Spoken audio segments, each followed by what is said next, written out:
Katika jina la Yesu.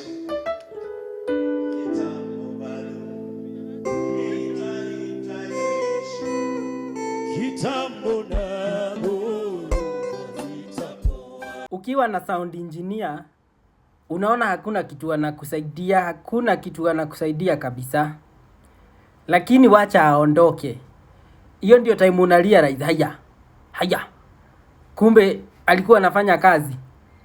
Sasa unaona hii part yenye Bishop ita Bishop anaamuka, alafu huko online amemutiwa. Sijui hata kama kanisa alikuwa anasikika juu kuna vile anaangalia juu.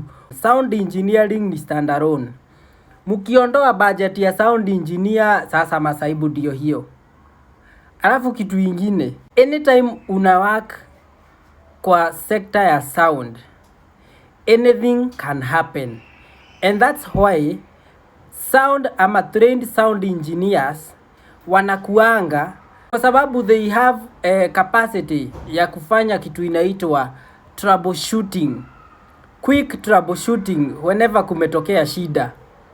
Lakini kama unasikia ikiongea unafikiria kazi ya sound engineer imeisha, wacha aende nyumbani.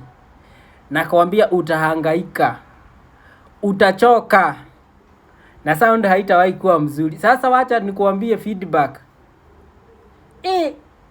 Hata ni vile hatukuongea. Ile time president alikuwa hapo, feedback. President anakuja na microphone yake. Alafu feedback from everywhere.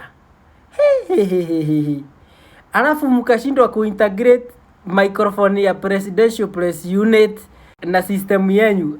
Nyinyi watu mnafikiriaga sound engineer ati ako hapo tu ndio sauti ati iongee. We are engineers bwana, we are engineers. And we are genius. Thank you very much. I'm Sir Edin Producer.